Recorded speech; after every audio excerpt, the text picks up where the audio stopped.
She thought it was just a job, until her heart was stolen. Clara Hayes liked her life neat. Her apartment was the kind of place that could have been staged for a magazine photo shoot, marble countertops polished to a dull shine, white shelves stacked with law journals, not a cushion out of place. Even her coffee mugs were lined up by color, as if order itself could protect her from chaos. She needed the order. It made sense in the courtroom, where sharp words and tighter rules kept her clients safe. It made sense in her schedule, where 12-hour days left no time for distraction. And, most of all, it made sense in her heart, which she kept locked, tidy, and untouched. But her sister's wedding threatened all of that. The invitation sat on her dining table like a guilty verdict. Gold lettering on cream cardstock, Emily Hayes and Matthew Collins joyfully invite you.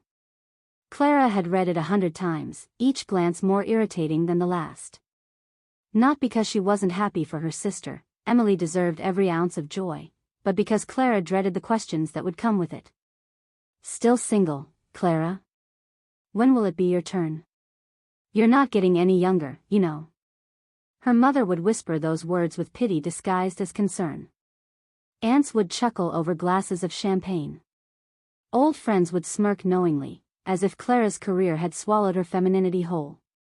Clara closed her eyes and pinched the bridge of her nose. She could already see herself at the reception, seated at the family table, alone, surrounded by couples who would glance at her empty chair beside her as if it were an indictment. She wouldn't, do it. The thought hit her like a sudden storm. For once, she didn't want to endure the humiliation, the polite laughter, the whispered judgments. She wanted relief. A shield. Someone at her side to absorb the stares, to silence the questions, to make it look, just for one night, as if she, too, belonged. That night, Clara lay awake long after midnight, scrolling absently on her phone. Dating apps had never worked for her. She had no patience for strangers who wanted pieces of her she wasn't ready to give. But tonight wasn't about love. Tonight was about survival. Her thumb hovered over a discreet website ad, companionship services. No expectations. No judgments. It should have repelled her. It should have made her close the page instantly. But something inside her, something tired and lonely, clicked anyway. Profile after profile slid past. Some too polished, others too vague. She was about to give up when one stopped her. Evelyn, 27. Writer. Warm, witty, and excellent at pretending to be madly in love with you for the night. Clara stared at the photograph. A young woman with dark hair, half pinned up, smiled straight at the camera. It wasn't the stiff, rehearsed smile of someone selling themselves. It was alive. Mischievous, almost. A smile that seemed to say, I see through you, and I don't mind. Against every rule she lived by, Clara clicked book. And for the first time in years, she didn't feel in control at all. Clara almost cancelled. Twice. The first time was the morning of the wedding, when she was standing in front of her closet, staring at a row of carefully tailored dresses and wondering which one might look less like armor. She had typed out the message, apologies, I won't need your services after all, but her thumb froze before hitting send. The second time was in the car, parked outside the hotel where the reception would take place. Her stomach twisted as she glanced at her phone again. It would be easy to back out, to tell Evelyn not to bother showing up. Easier, perhaps, than risking humiliation in front of her entire family and a stranger she'd hired to play girlfriend. But then she thought of her mother's raised eyebrow, of Emily's sympathetic smile, of the endless questions waiting at the dinner table. Her pulse quickened with dread. She deleted the half-written message and shoved her phone back into her bag. She was doing this for one night. That was all. Evelyn arrived exactly 7 minutes late. Clara knew because she'd been counting the seconds, perched stiffly in one of the hotel lobby chairs. When the elevator doors opened and Evelyn stepped out, it was as though the entire room shifted. She wore a pale blue dress that skimmed her figure, elegant but not overly formal. Her dark hair was gathered in a loose twist, a few strands escaping to brush against her cheek. And she was smiling, that same smile from the profile picture, quick and mischievous, like she'd just walked into a secret. "You must be Clara," Evelyn said warmly, as if they weren't strangers at all. She extended a hand, then, without waiting, leaned in and kissed Clara lightly on the cheek. "God, you're even prettier than your email made you sound." Clara blinked. "My email didn't say anything about my looks." Before she could respond, Evelyn slipped her hand through Clara's arm, as if they'd been walking together for years. "Don't look so terrified. I promise, I'm excellent with parents." "I'm not terrified," Clara muttered, though her pulse betrayed her. Evelyn grinned knowingly. "Of course you're not. You're a woman in control. A lawyer, right? You eat terrified for breakfast." Clara gave her a sideways glance. "How do you know I'm a lawyer?" "Your shoes," Evelyn said simply, glancing down at the pointed heels. "Only lawyers and politicians wear those. Politicians usually smile more." Clara opened her mouth, then closed it again. No one, absolutely no one, had ever read her that quickly. They walked into the banquet hall together. The chandeliers cast everything in a golden glow, glasses clinked, and the air buzzed with the chatter of family and old friends. Heads turned instantly toward Clara. She felt the familiar weight of her mother's gaze, the questions lining up unsaid. But then Evelyn tightened her grip on Clara's arm, leaned close, and whispered, "Smile. Like I just told you the funniest secret in the room." Against her own will, Clara did. And when her mother approached, eyebrows lifted in surprise at the sight of Evelyn by her side, Evelyn extended a hand as though she had always belonged there. "Hi," she said, radiating charm. "I'm Evelyn. Clara's girlfriend." The word hit Clara like a dropped glass. Girlfriend. The lie she'd paid for, the role she'd hired. But when Evelyn's thumb brushed against her wrist in the gentlest of touches, the word didn't feel like a lie at all. For the first time that night, Clara wasn't thinking about survival. She was thinking about how dangerously real this performance already felt. If Clara had expected Evelyn to merely play the role of a polite, forgettable date, she was wrong. Within 5 minutes of meeting her family, Evelyn had somehow charmed every single one of them. Clara watched in muted awe as Evelyn laughed with her father about old jazz records, complimented her mother's earrings in a way that made her mother blush, and twirled Clara's niece around on the dance floor like she had known her for years. Evelyn didn't just perform, she inhabited the room, slipped into conversations with ease, and left people smiling in her wake. Clara, on the other hand, stood rooted at the edge of the circle, clutching her champagne glass like it was a lifeline. She wasn't used to this, being the one watched instead of the one in control. When Evelyn slid back to her side, breathless from dancing, she whispered with a grin, "You owe me. I just convinced your Uncle Richard that we've been dating for a year." Clara nearly choked on her drink. "A year? Well, I didn't want to say 3 days." Evelyn smirked, eyes sparkling. "Besides, I think he bought it. I told him our anniversary is in April." Clara stared. "April? Don't worry, I'll send you reminders," Evelyn teased. It was absurd. Ridiculous. And yet, Clara felt the corners of her lips betray her, tugging upward. Later, during dinner, Evelyn placed her hand lightly on Clara's knee under the table. A small gesture. Harmless. But to Clara, it was a wildfire. Her mother leaned across the table, smiling slyly. "So, Evelyn, what do you do?" "I write," Evelyn said simply, sipping her wine. The word hit Clara like a dropped glass. Girlfriend. The lie she'd paid for, the role she'd hired. But when Evelyn's thumb brushed against her wrist in the gentlest of touches, the word didn't feel like a lie at all. For the first time that night, Clara wasn't thinking about survival. She was thinking about how dangerously real this performance already felt. Oh. A journalist? Not quite. Poetry, mostly. Some short stories.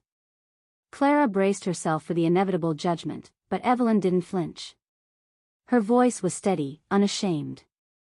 Her mother's polite smile faltered for a second, but before she could press further, Evelyn added smoothly, "Clara keeps me grounded, though. Without her, I'd probably forget to pay rent and starve." She gave Clara a conspiratorial wink. "She's my anchor." The table erupted in gentle laughter. Clara's face warmed. "An anchor." Evelyn said it so easily, like it was the most natural truth in the world. And the strangest part? Clara wanted it to be true. When the music swelled and couples began filling the dance floor, Evelyn stood and held out a hand. "Dance with me?" "I don't dance," Clara replied automatically. "Sure you do," Evelyn said, not giving her the chance to argue. She tugged Clara gently from her chair and guided her to the center of the room. The lights dimmed, and for a moment, Clara was hyper-aware of everything, her family watching, the music, the warmth of Evelyn's hand pressed against her back. But then Evelyn leaned close, her lips brushing Clara's ear. "Relax," she whispered.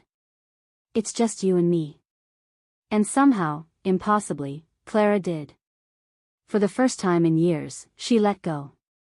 She let herself sway to the music, let herself laugh when Evelyn spun her clumsily, let herself lean into the softness of it all. When the song ended, Evelyn didn't let go immediately.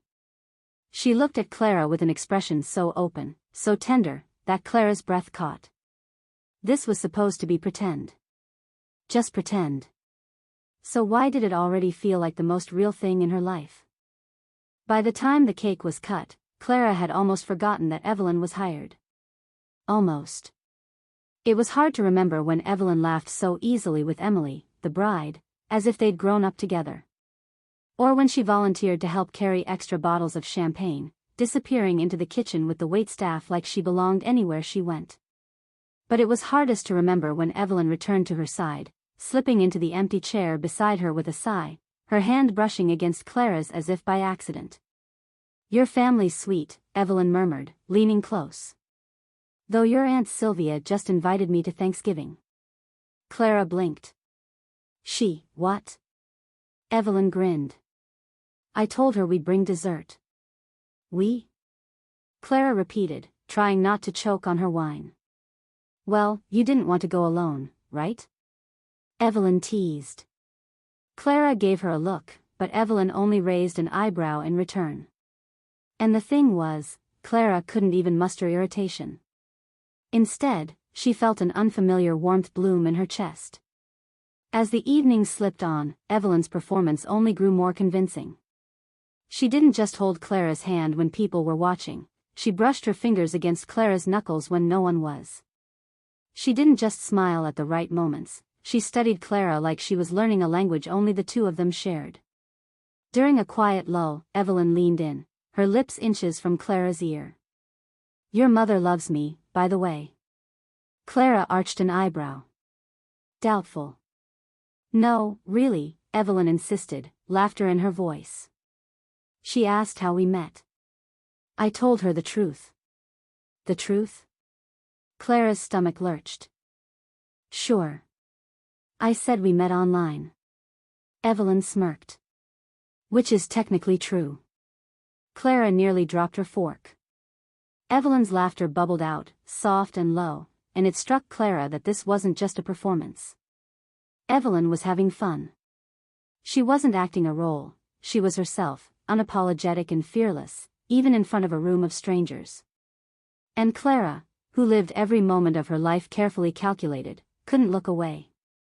When the band began a slow, sweeping ballad, Evelyn turned to Clara with that same mischievous glint. "Another dance?" Clara shook her head.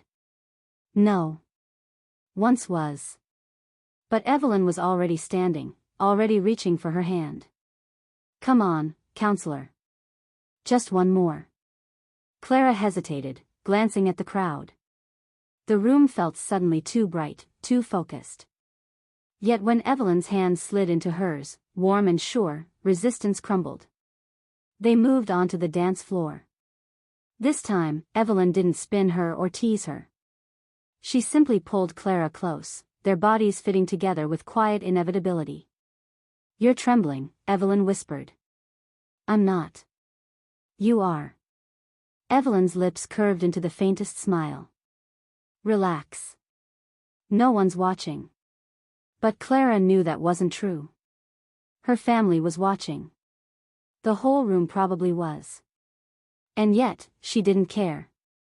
Not with Evelyn's arms around her, not with the soft scent of her hair, not with the steady rhythm of her heartbeats so close. For a fleeting moment, Clara allowed herself to want. Not the shield. Not the convenience. Not the performance. Her. It terrified her.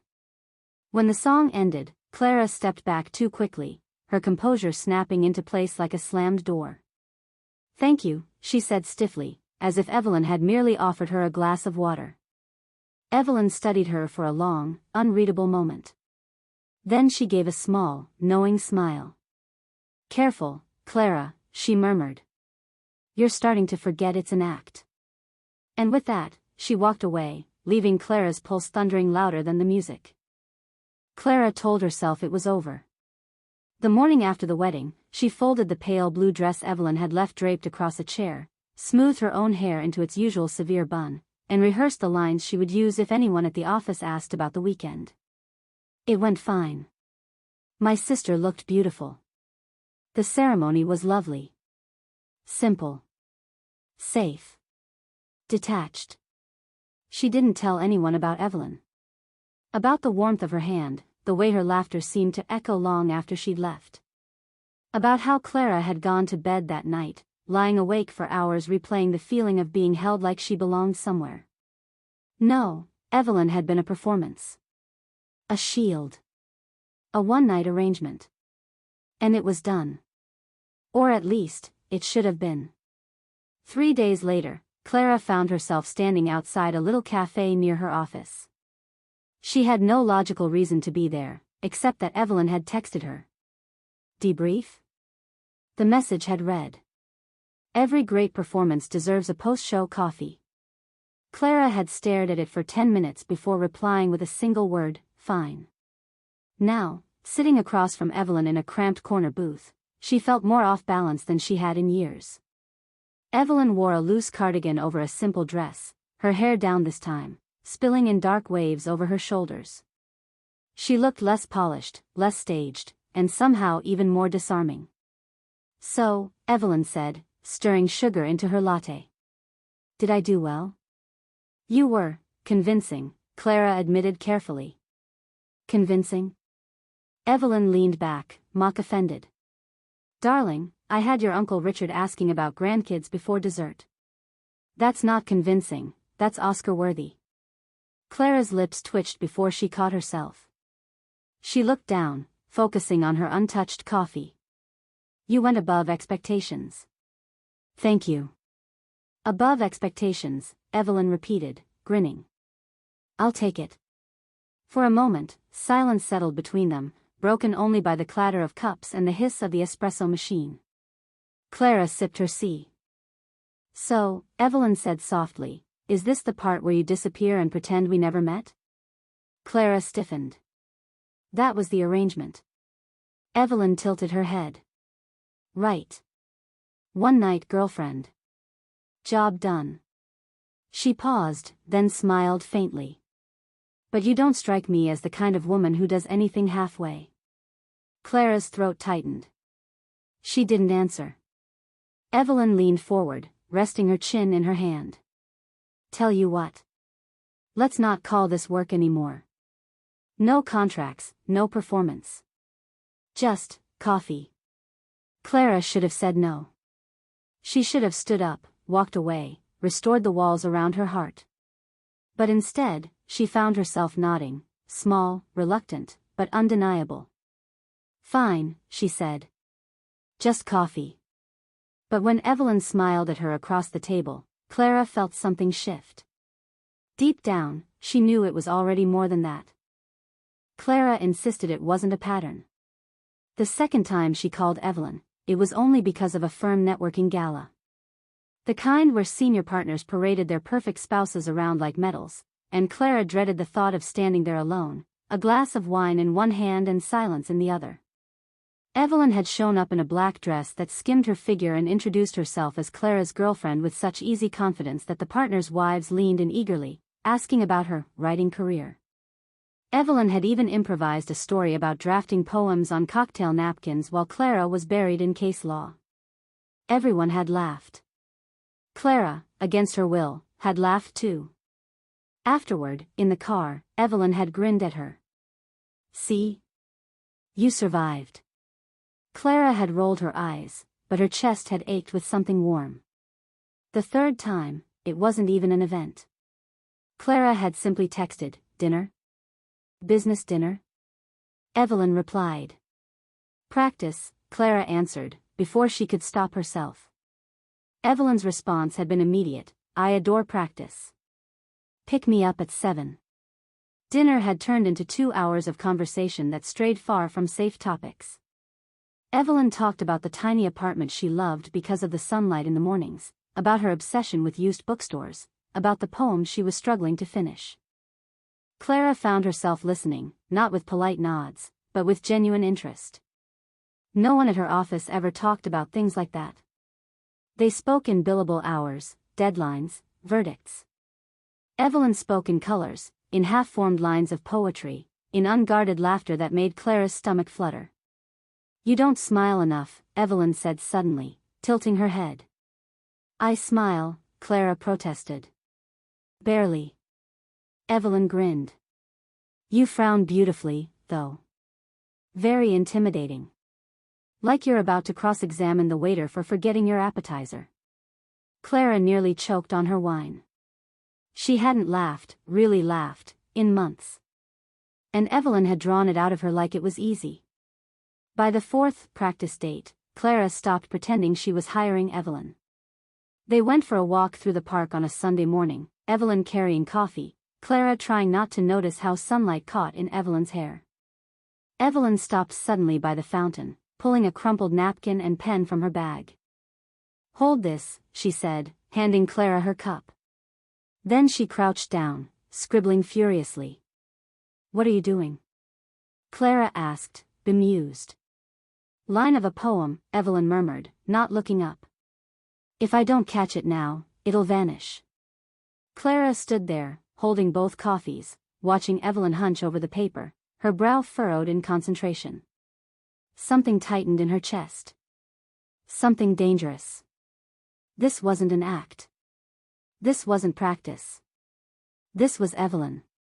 Messy, alive, impossible. And Clara wanted her. That night, alone in her apartment, Clara stared at her phone for a long time. She could type the words, "I want to see you again," but she didn't. Instead, she set the phone down, pressed her palms to her eyes, and whispered to the empty room. This wasn't supposed to happen. But deep down, she already knew it was too late. Clara hadn't invited anyone into her apartment in months. Years, maybe. It wasn't just the order of the place, though every book was alphabetized, every file labeled, every surface spotless. It was what the apartment represented. Her safe zone. Her fortress. No one got in. But tonight, Evelyn was here. Clara stood awkwardly in the doorway, holding Evelyn's coat like she wasn't sure what to do with it. Evelyn stepped inside without hesitation, wandering through the living room with wide, curious eyes. "Wow," she breathed. "This place looks like a magazine." She ran her hand lightly over the spines of the books lined up on the shelves. "You could perform surgery in here, it's so clean." Clara bristled. "I like order." "I can tell." Evelyn turned, grinning. "Don't worry. I won't spill wine on your couch." "Probably." Clara's lips twitched despite herself. They ordered takeout, Evelyn's insistence, not Clara's. Chinese noodles, cartons scattered across the perfectly polished coffee table. Clara winced at the mess, but Evelyn dug in happily, balancing chopsticks and talking animatedly about her favorite poets. At one point, Evelyn leaned back against the cushions, watching Clara attempt to eat without staining her blouse. "You know," she said softly, "you're allowed to relax. Just once." Clara shot her a look. I am relaxed. Sure you are. Evelyn's voice was teasing, but her eyes were warm. You're wound tighter than a violin string. Don't you ever let yourself just exist? Clara didn't know how to answer. No one had ever asked her that before. Later, when the food was pushed aside and the city hummed quietly outside the window, Evelyn wandered over to Clara's desk. She picked up a fountain pen lying neatly beside a stack of briefs, then looked at Clara with a sly smile. Do you mind? Clara raised an eyebrow. Mind what? Instead of answering, Evelyn pulled a scrap of paper from her bag and began to write. Her handwriting was looping, messy, alive. She scribbled a few lines, then tore the page out and held it up. For you, she said. Clara took it reluctantly. The words were simple, but they caught at something deep inside her. She wears silence like silk. But her eyes are louder than thunder. Clara's throat tightened. She stared at the page for too long, her usual armor of words failing her. Evelyn tilted her head. I meant it, you know. And before Clara could retreat, before she could rebuild the wall rising between them, Evelyn crossed the room and kissed her. It wasn't rushed. It wasn't tentative. It was steady, certain, like she had known all along it would happen. Clara froze for half a heartbeat, then melted, her hands finding Evelyn's waist, pulling her closer. The kiss deepened, the neatness of the apartment forgotten, the order unraveling. For the first time in years, Clara wasn't thinking about rules, or appearances, or survival. She was thinking about Evelyn, warm, reckless, alive in her arms. And it terrified her as much as it set her free. The morning after lingered in Clara's chest like smoke. Evelyn had stayed the night, though not in the way Clara feared her neighbors might assume. They had fallen asleep curled together on the couch, Chinese cartons still on the table, city lights painting their faces in faint gold. When Clara woke, sunlight slanting across the room, Evelyn was still there. Still breathing softly. Still warm. And Clara panicked. She slipped from beneath Evelyn's arm, straightening her blouse even though it was wrinkled beyond saving. She paced quietly across the apartment, trying to steady the noise inside her. This wasn't supposed to happen. Evelyn was hired. She was an arrangement. A performance. A role. And Clara had let it blur into something else, something dangerous. She pressed her palms to her face. She couldn't afford this. She was a partner at the firm, a woman who carved out respect with precision and control. She didn't fall asleep with women she barely knew. She didn't let herself be kissed like a lovesick college girl. Clara almost convinced herself it had been a mistake, until Evelyn stirred awake. Morning, Evelyn mumbled, her voice rough and sweet. She stretched like a cat, hair spilling everywhere, smile lazy. Didn't know you'd be the type to sneak out of your own living room. Clara's chest tightened. She wanted to smile, wanted to brush Evelyn's hair from her face, wanted to let herself want. But instead she folded her arms, armor snapping back into place. This was unprofessional, she said stiffly. Evelyn blinked. Unprofessional?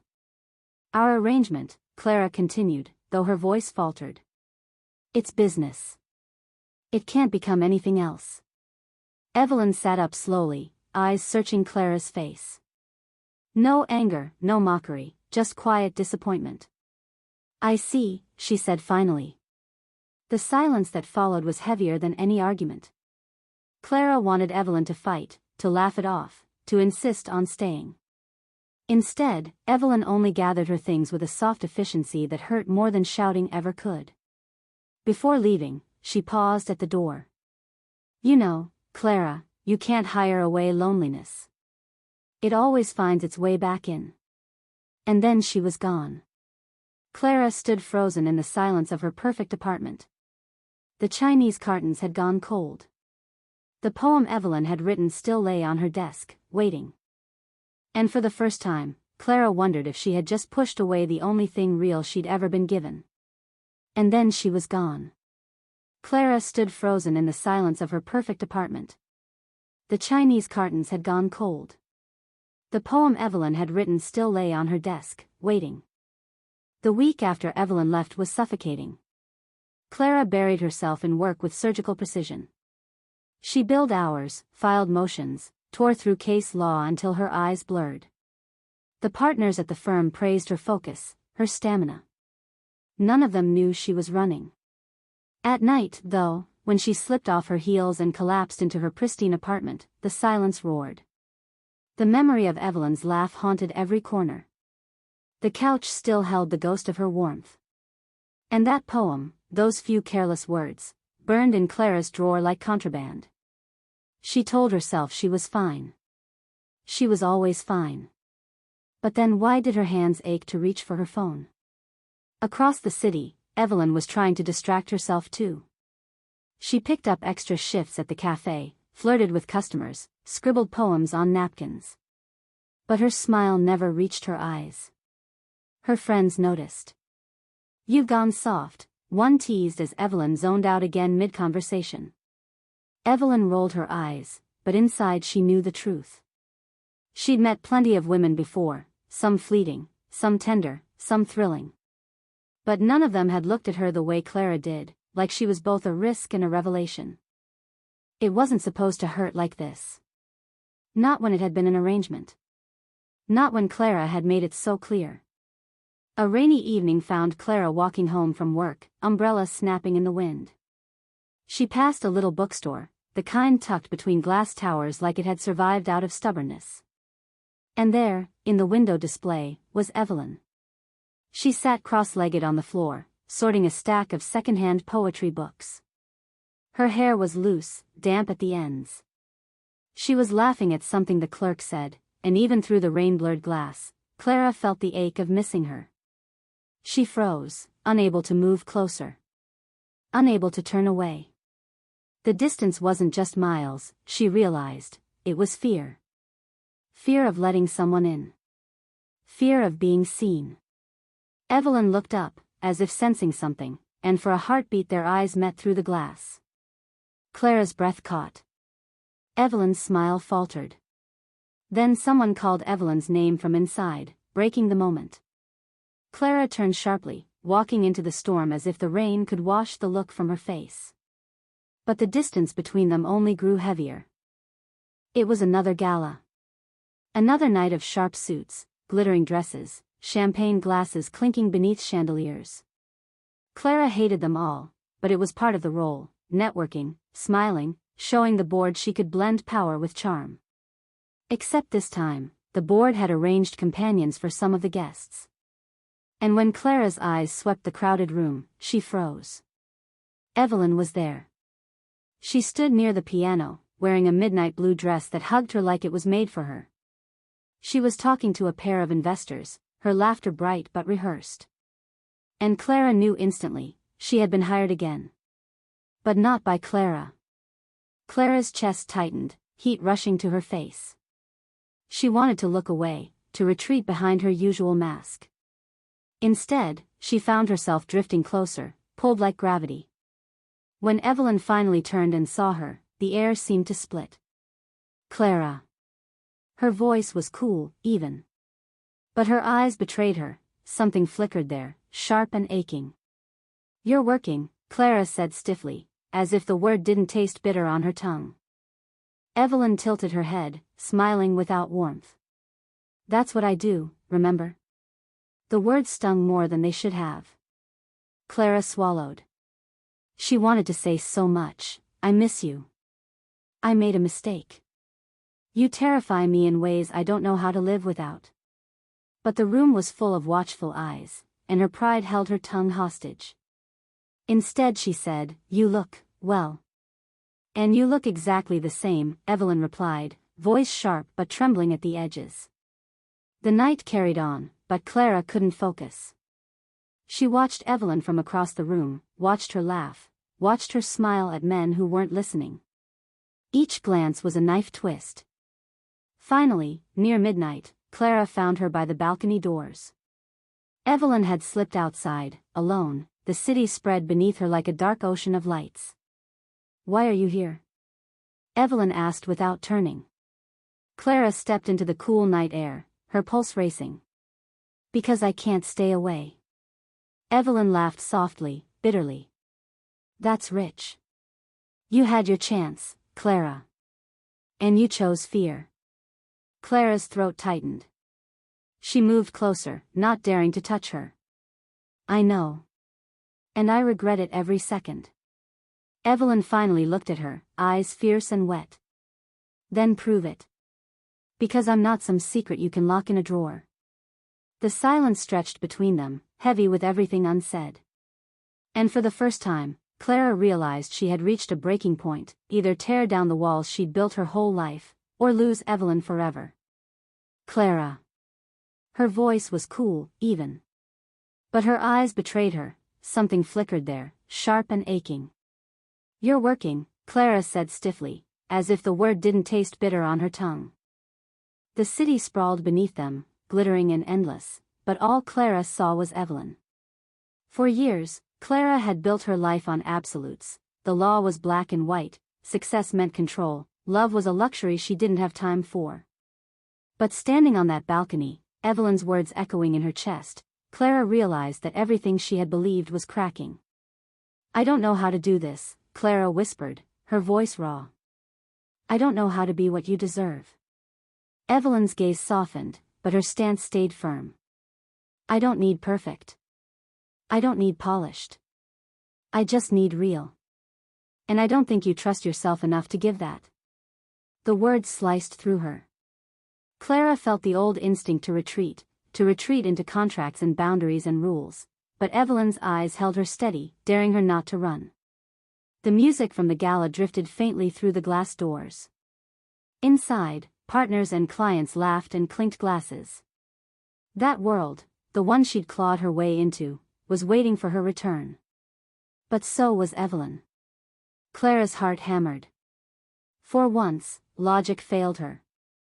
Come home with me, Clara said suddenly. The words tumbled out before she could stop them. Not as part of a contract. Not as something arranged. Just you. Just us. Evelyn blinked, startled. She searched Clara's face for hesitation, for a lie. But Clara held her gaze, naked and unguarded in a way she never had before. You don't get to take it back in the morning, Evelyn warned softly. I won't, Clara said. Not this time. The silence stretched, broken only by the hum of the city below. Then Evelyn stepped forward, closing the distance. She reached up, brushed her fingers along Clara's cheek. You scare the hell out of me, she whispered. Clara managed a trembling smile. Good. You terrify me too. And then Evelyn kissed her, fierce, desperate, alive. The gala, the firm, the endless rules and expectations, all of it fell away. For the first time, Clara wasn't the woman with everything under control. She was simply a woman choosing love, consequences be damned. The night had felt like surrender. Clara woke to sunlight spilling through her curtains, warm against her skin. For a moment, she didn't move. Her body was heavy, her mind foggy, but her heart was strangely quiet. At peace. Evelyn lay beside her, tangled in sheets, hair falling across her face. She was still asleep, her breath slow and even. Clara studied her with a kind of reverence she'd never allowed herself before. Not lust. Not fear. Something gentler. Something terrifyingly close to love. The peace cracked when Clara's phone buzzed on the nightstand. A cascade of emails lit the screen, partners, clients, reminders of the world waiting outside. The world that would not understand this. Clara silenced it quickly, but Evelyn stirred. What time is it? She mumbled, half awake. Early, Clara whispered. She brushed Evelyn's hair back, then froze at her own tenderness. Go back to sleep. But Evelyn's eyes fluttered open, and she caught the look on Clara's face. A slow smile spread across her lips. You're different, she said softly. Clara frowned. Different? You're not hiding, Evelyn replied, voice still rough from sleep. Last time, you shoved me out before sunrise. Now you're looking at me like I'm real. Clara's chest tightened. You are real. Evelyn reached for her hand, squeezing it gently. Then keep me that way. Later, over coffee Clara barely knew how to make, they sat at her kitchen table. Evelyn stole sips from Clara's mug, feet tucked under her like she belonged there. But the question hung between them, unspoken. What happens now? Clara finally said it. My world, it isn't kind to people like us. To this. If the board knew, if the press caught wind. Evelyn raised an eyebrow. If? You're already talking like you're planning an escape route. I'm not, Clara said quickly. She reached across the table, covering Evelyn's hand with her own. But I need to find a way to hold on to you without losing everything I've built. Evelyn studied her for a long moment, then leaned back with a sigh. Clara, love doesn't fit neatly into a spreadsheet. You can't balance it like a budget. She smiled faintly. It's messy. And it's worth it. Clara's throat tightened. For the first time, she wondered if she was brave enough to belie. At first, Clara thought she could balance it. Days spent in the office, sharp as ever, briefs filed, clients charmed, every motion precise. Nights spent with Evelyn, takeout on the couch, poetry read aloud in half whispers, kisses that left her forgetting who she was supposed to be. But cracks began to show. It started with the little things. Clara missing a board member's birthday dinner because Evelyn had surprised her with concert tickets. A partner at the firm noticing the way Clara's phone lit up with texts, short, teasing messages that softened her face when she thought no one was looking. And then there was the night Evelyn met her outside the office. Clara had been leaving late, heels clicking against marble floors, when she saw Evelyn leaning casually against the building's glass facade. She wore a leather jacket, hair loose, confidence radiating like a beacon. Here to walk you home, Evelyn grinned. Clara's heart had soared, and then immediately dropped when she spotted two associates staring from the lobby, whispering behind their hands. The next morning, Clara's managing partner pulled her aside. You've been distracted, he said, adjusting his cufflinks. It's unlike you. His tone was light, but the edge was clear. Whatever it is, get it under control. Our clients expect precision, not sentiment. Clara nodded stiffly, hiding the heat rising in her chest. She wanted to tell him to mind his own damn business. She wanted to scream that she was allowed to feel something, for once. But she swallowed it down, as always. That night, Evelyn noticed the tension immediately. You're somewhere else, she said gently as they sat with wine on the couch. Clara hesitated. People are starting to notice. Evelyn arched a brow. Notice what? That you're human? That I'm not who they think I am. Clara's voice cracked, low and bitter. That I don't fit the perfect box I've spent my whole life building. Evelyn set her glass down, leaning closer. Clara, you don't owe anyone a performance. Not me. Not them. Not the world. But Clara shook her head, fear creeping back in. If I drop the act, I lose everything. Evelyn studied her, eyes soft but steady. Then you have to decide, what's worth more? The life you built, or the life you want? The question hung between them, dangerous and heavy, refusing to be ignored. The air between them had grown taut, stretched thin with things unsaid. Evelyn sat cross-legged on the couch, her wine untouched. Clara paced the living room like a caged animal, every step measured, every breath sharp. Do you even hear yourself? Evelyn finally asked, breaking the silence. You talk about your life like it's a prison you chose to lock yourself in. Clara spun, eyes flashing. It's not that simple. My career, my reputation, everything depends on control. On appearances. Evelyn's voice softened, but the words cut sharper than anger. And what about me, Clara? Am I just something you hide in the shadows, squeezed in between your board meetings? Clara froze. You know that's not what you are. Then what am I? Evelyn pressed.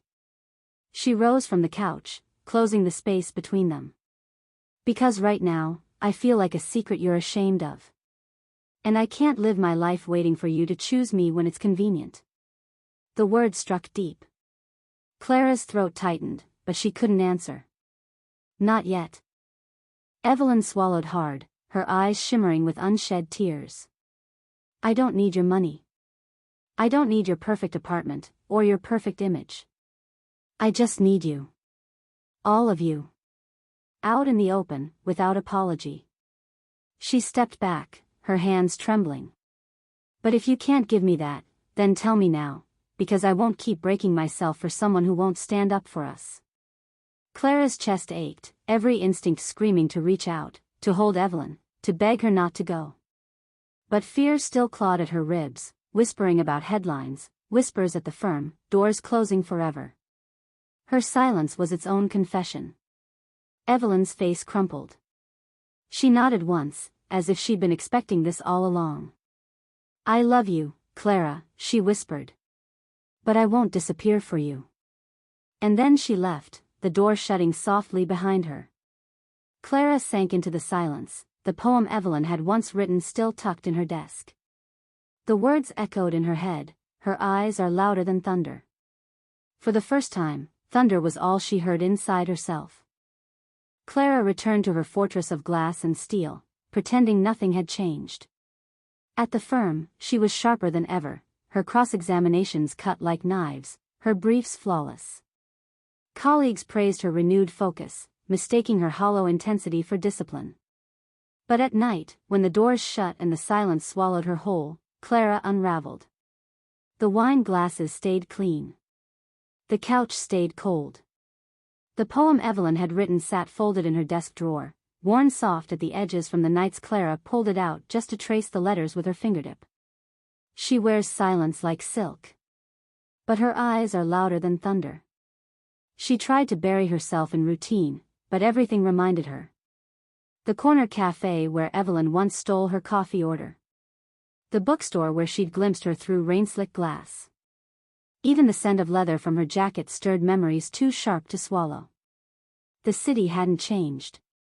But Clara had, and now she was trying to live as though she hadn't. One night, she went to another gala. She wore the perfect dress, the perfect smile, the perfect mask. Men praised her brilliance, women envied her poise, and Clara felt nothing. It was only when the string quartet began to play that it happened. A haunting, familiar melody Evelyn had once hummed absent-mindedly while sorting through records in Clara's apartment. The sound shattered her. She excused herself to the balcony, gasping for air like someone drowning. For the first time in her life, Clara admitted it aloud. Whispered to the night. I can't do this without her.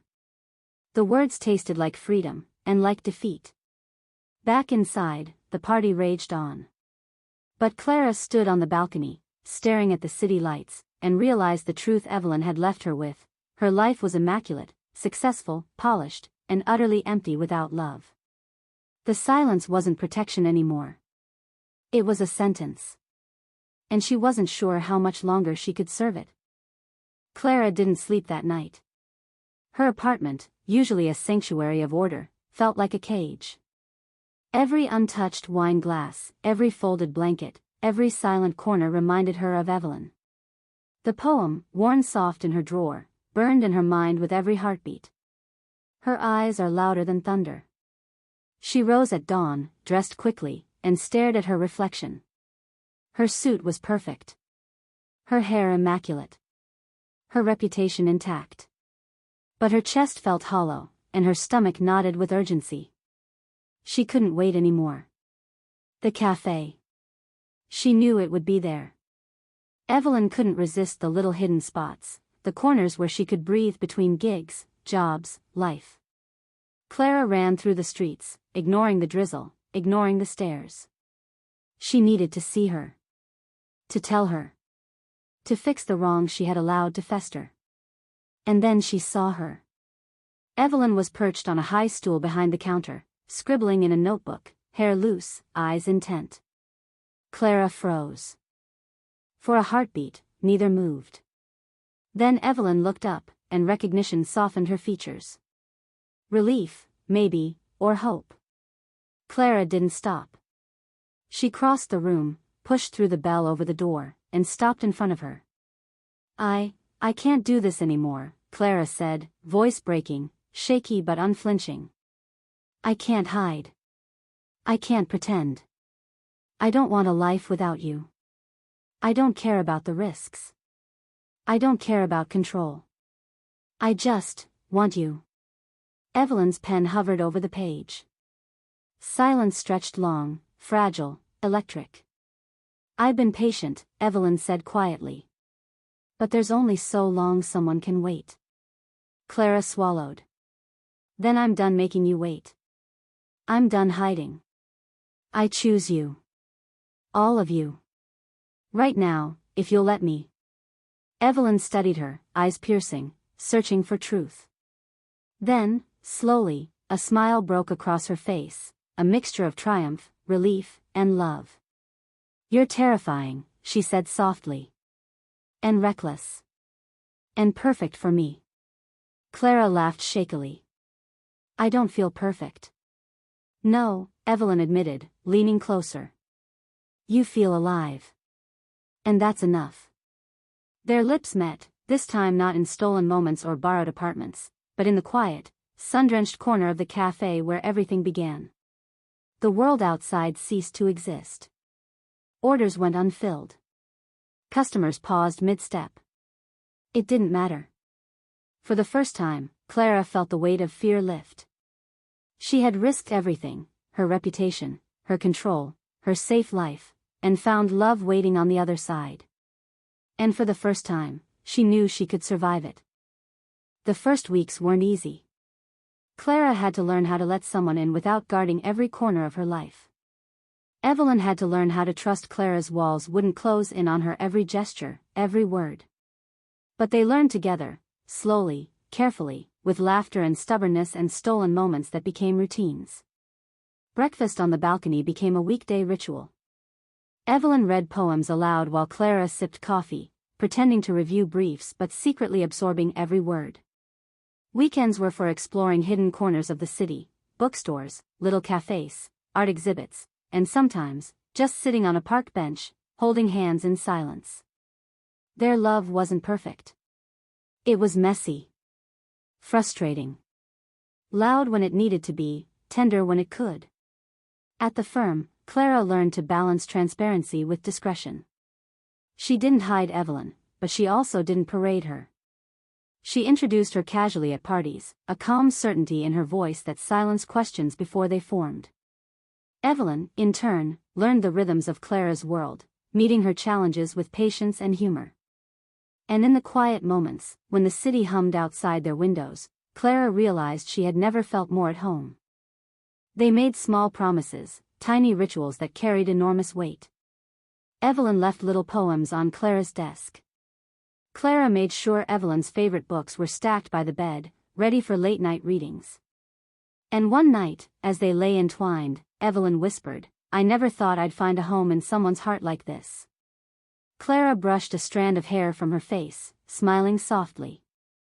You've always had one, she said. I just needed to open the door.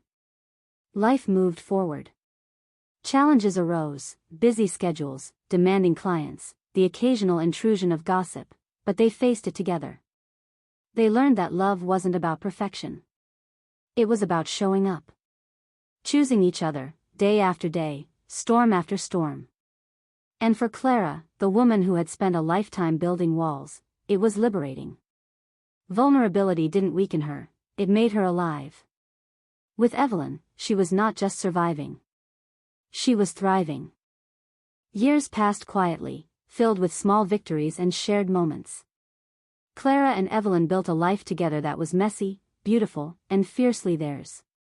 Their love was no longer an act, no longer hidden behind contracts or performances. It was real, enduring, and unshakable. One crisp autumn afternoon, Evelyn held Clara's hand as they walked through a sunlit adoption center. They had wanted a family for years but waited until they felt fully ready, emotionally, practically, spiritually. Today, they were ready. A small girl, no older than 7, looked up at them from across the room, wide-eyed and shy. Evelyn crouched down, smiling gently. "Hello, I'm Evelyn. This is Clara. We've been waiting to meet you." The girl's eyes lit up, a tentative spark that mirrored the very first glance Clara had ever shared with Evelyn. And just like that, the next chapter of their lives began. The years were a patchwork of milestones.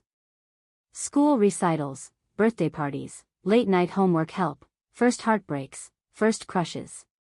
Clara, who had once been all control and discipline, discovered joy in chaos. Evelyn, who had always been free-spirited, found strength in routine and devotion. They raised their daughter surrounded by love, honesty, and poetry. She grew up knowing the stories of her mothers, not as secrets, but as celebrations of courage and heart. And when she finally asked, "How did you two meet?" Clara smiled, taking Evelyn's hand. "We met by accident," she said, "and then we chose each other every single day after that." Time moved relentlessly, as it always does. Clara and Evelyn aged gracefully, side by side. Their home filled with books, laughter, and the echoes of the life they had built from risk and love. Even as years passed, they never lost the intensity of that first spark, the thrill of defying fear, of choosing love over everything else. Their daughter grew into a woman who carried their legacy forward, courage, devotion, and a willingness to embrace life fully. And in quiet moments, she would discover the poems Evelyn had written, the notes Clara had left, and she would understand the depth of the love that had shaped her world. And so, the story ended not with a goodbye, but with continuity, a love that was lived, remembered, and carried forward. Clara and Evelyn's journey had begun with an arrangement, an act, a performance. But it ended as it always should have, with a love unbound, real, and eternal. She came into her life like a whisper. A carefully rehearsed note in the symphony of her ordered world. An arrangement. A performance. A role. And yet, everything changed. Hands that had once held contracts now held each other. Eyes that had once calculated risk now measured only devotion.